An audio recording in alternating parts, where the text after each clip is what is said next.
The Sacrifice Zone refers to the Tri-Cities area of Detroit, which includes the 48217 zip code and adjacent areas River Rouge and Ecorse.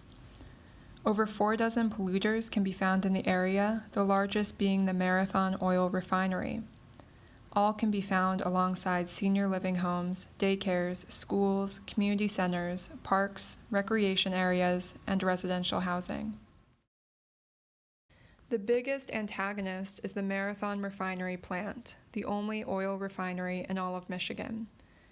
The refinery sprawls across 250 acres and emits 29 different toxic chemicals, including nitrous oxide, sulfur dioxide, and carbon monoxide, all of which waft through the neighborhood and put residents at high risk of cancer, respiratory disease, asthma, and liver failure.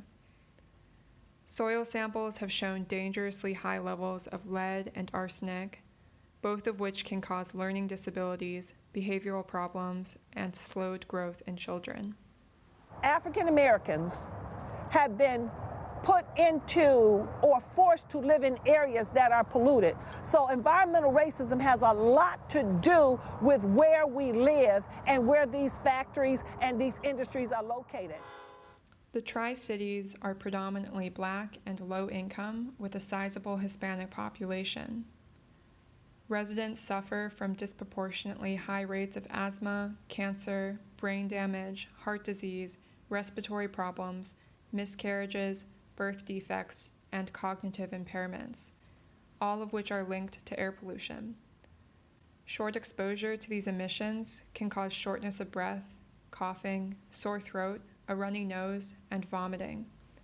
It is estimated that air pollution kills more than 650 Detroiters each year. The demand would be to shut down all the fossil fuel places, all of them. They don't need to be operating.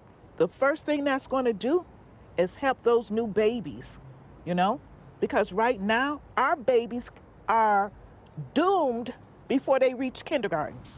Living on a fixed income and unable to sell their home, residents of the area are stuck living in the Sacrifice Zone. In 2012, Marathon offered to buy residents' homes for above market values, but only for residents living on 48217's north end, which is predominantly white. Residents in the predominantly Black neighborhoods of the south end were not offered this option.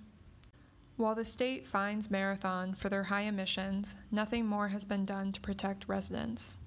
Activists hope that the money the state collects from companies that are fined for violating air quality standards can be redirected to help the community of 48217. Changes have been slow, Marathon still emits high levels of toxins, and residents still suffer. No solution has been reached, but local nonprofits, like Detroiters Working for Environmental Justice, offer community outreach and engage with local activism to protect Detroiters and to protect the land.